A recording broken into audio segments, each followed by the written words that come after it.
Naglabas ng bagong update ang Koreano na palaging nakatutok nga sa KBL at nakita natin na may chance na magkaroon ng Ren Sabando comeback sa team ng anyang Jungkwanjang Red Boosters. Base na rin sa inilabas niyang update, kumpirmado na 1 year lamang ang kontrata ni Gomez sa team ng anyang at ngayon nga nag-iisip ang team ng anyang kung kukunin ba nila ulit itong si Ren Sabando. Aminin man natin o hindi, mas solid ang nagagawang impact ni Ren Sabando para sa team ng anyang at sa KBL off-court at on-court, lalong-lalo na yung impact niya sa mga Filipino basketball fans. Mas marami ang gustong manood ng kanyang mga athletic na mga plays sa loob ng basketball court. May impact na sa opensa, depensa at pagkuha ng rebound. May showmanship pa nga na sarap panoorin, mga highlights na hindi masakit sa mata. Kitang-kita na hindi nga mapantayan ng mga kasalukuyang Pinoy basketball players na naglalaro ngayon sa KBL ang viewership na nagawa ni Ren Sabando noong naglalaro ito para sa team ng anyang. At mahalaga ang audience impact, ika nga nila, maraming nanonood at sumusuporta ng mga fans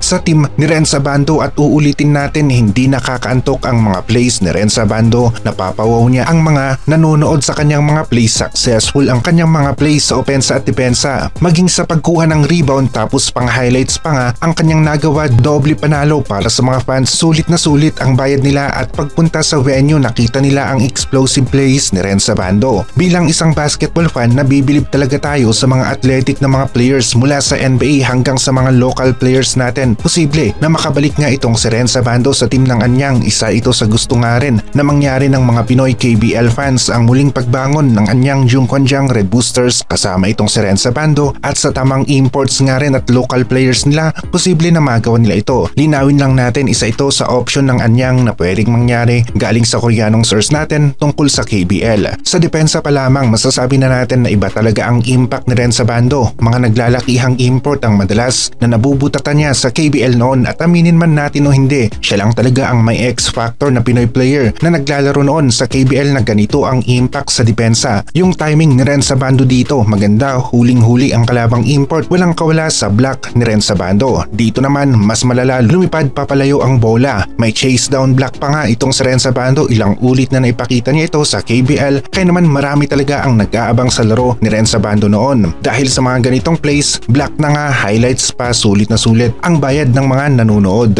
Akala naman ng kanilang kalaban nakawala na nga siya sa depensa ng anyang, pero Ren Sabando parang volleyball spike ang ibinigay na block sa play na ito. Dito naman import ng LG Sakers ang binutata ni Abando. Ganda talaga ng pag-timing ni Abando, nagagamit niya ng maayos ang kanyang pagiging athletic. Hindi lamang isang beses na nagawa ni Abando na mabutata ang import ng LG Sakers na kasalukuyang kakampi ngayon ni Tamayo, at masasabi natin na iba nga rin ang level ng depensa ni Abando sa loob ng paint. Maliit man pero maaasahan naman sa help defense. Kabisadong kabisado nga rin ng anyang ang laro ni Ren Sabando, kaya naman posible talaga na makabalik nga rin itong si Abando sa KBL at sa team ng anyang Jungkwanjang Red Boosters para maayos na ang issue tungkol nga dito kay Ren Sabando. May lumabas nga rin na update noon na maglalaro si Abando sa MPBL pero hindi ito nangyari, at ang mga ito ay mga possibilities nga na posibleng mangyari sa isang pro basketball player. Kahit sa ang liga pwede silang maglaro, lalong lalo na kung maganda o malaki ang bayad sa kanila.